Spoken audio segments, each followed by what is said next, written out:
Hi, we're going to be assembling the bomb launcher from the book, The Defender. Let's get started. Before we assemble the bomb launcher, just take a look at the bomb we have itself. Two-piece assembly, but the body is a print in place.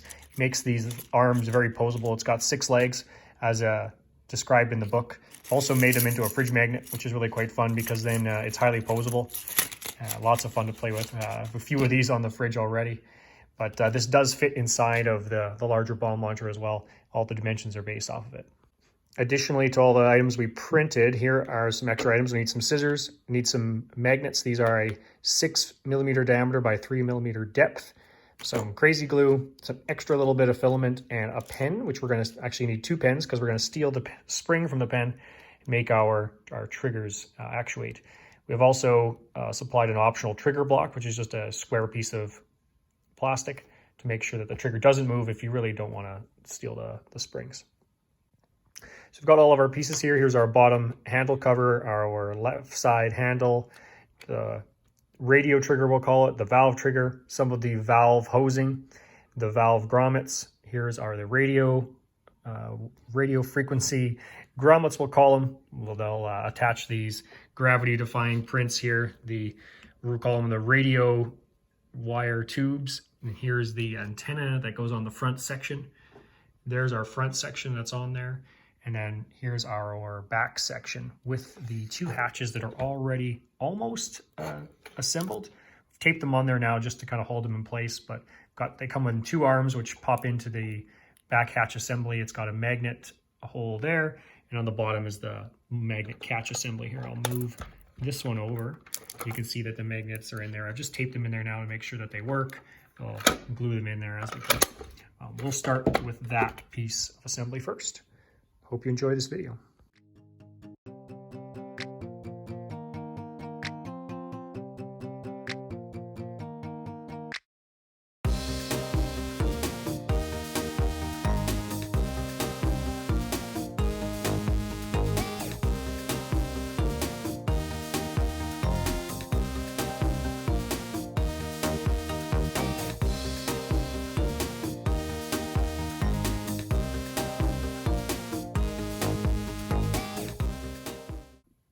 So I ran into a bit of a problem, and I'll mention it here because it's worth maybe mentioning before you get everything all glued in.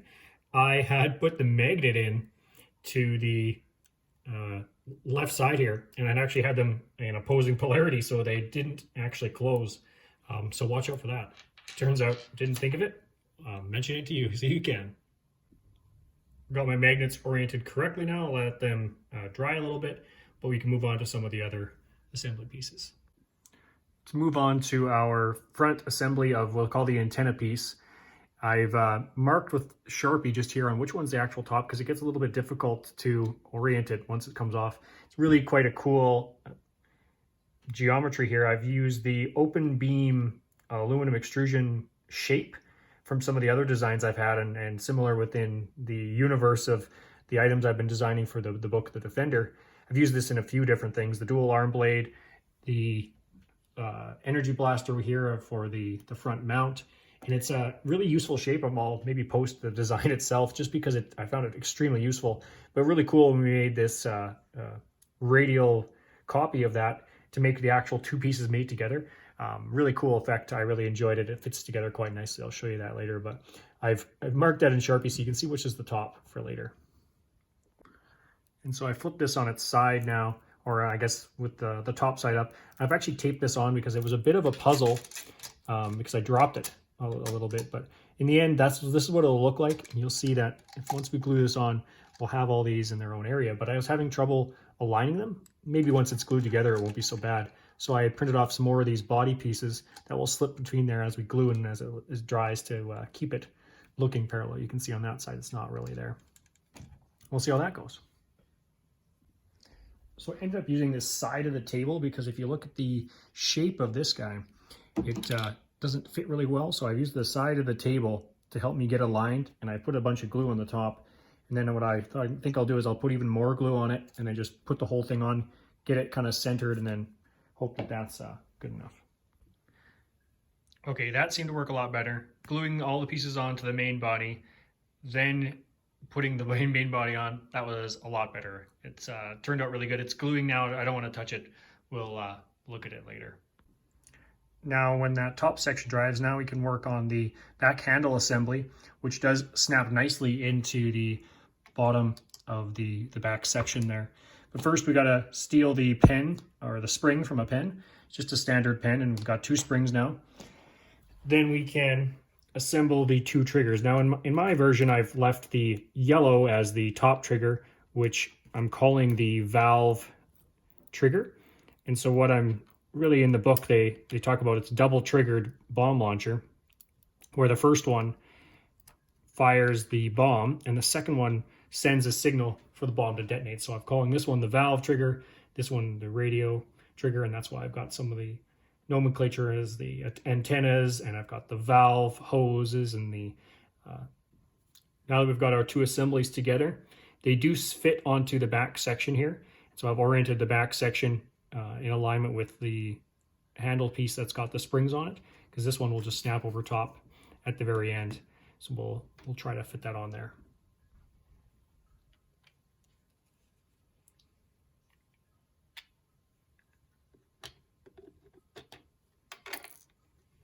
Oh, one of the springs has popped out, but that's probably fine.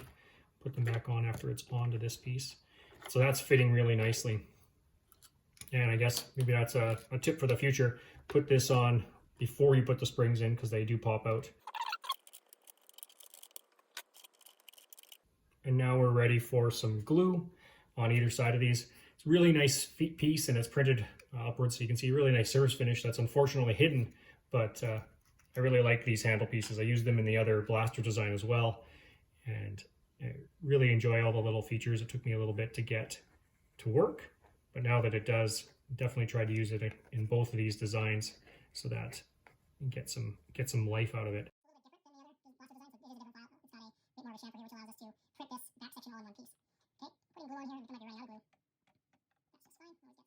All right, here we go. I'm gonna put it together, and it should snap together really nicely. We'll turn it towards me because I'm standing on the side over here. Make sure everything's fitting nicely before we give it that final press. Just up here. Something doesn't appear to be fitting quite correctly at the moment. There we go. There's that satisfying clip we were looking for. Oh, that looks nice. First time holding it. Feels quite strong and sturdy. It's pretty good. Let that dry now. Test our 2 triggers. Whew. Looking good. Flipped over the piece now. Might as well attach the bottom section. It's got a nice shine to it. Use that same design here in the other blaster as well. Kept it exactly the same. It's the same file. Figured if it's working, keep it going. I'm not going to put the handle covers on this one. Now, I tried to make this a little bit simpler than my last design so that maybe it would get a little bit more downloads. Still might have to work on a simplified design, because even as I assemble it, I'm like, wow, that front radio assembly was a bit finicky. Glue on it, adding the tabs in there, and then that will dry as well. Keep the 2 handle pieces together at the end. Got the bomb launcher here, it's gluing together. I should note that there's a back hose section right here. In the story of the bomb launcher, you've got the first trigger, which opens these valves, which allows the bomb to travel out of the chamber. I've got that signal is going to be from here up the back section to a little valve tank, we'll call it. It splits off into each individual valve depending on which chamber you're shooting. And that's why I did the color change, because I wanted the inside of this, when you open it up, to give you a bit of a sense of wonderment when you're looking at it and say, well, okay, it's an alien technology. How does this valve work? I envisioned it kind of like a heart valve, so it's completely closed, and then it opens up and it stays really tight to the outer chamber, allowing the bomb to travel through. Because it is alien technology after all. I don't have to make everything completely workable. But that's the reason I did the color change. So if that's what you're looking for, feel free to follow me on the color change. If not, go ahead and keep it one color. But let's get on to assembling those valve components over there. So we've got these valve components here. I think it's best to say, like, I guess these little grommets, these go with the the hoses we have over here, which is quite a fun print to do. But we've got this top section, and we've got these two grommets, we'll call them. Push them nice and flush. Put some glue on them eventually. These two fit inside this valve assembly, and it's got these two here. So put that on the top.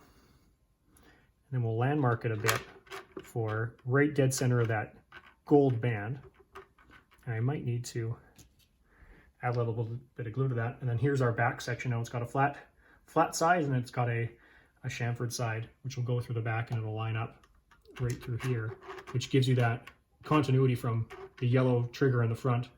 Everything traveling up through this little tank splits off, and it opens up each one of these valves.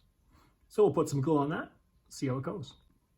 Added a few elastic bands to help it dry. That might be useful for you later.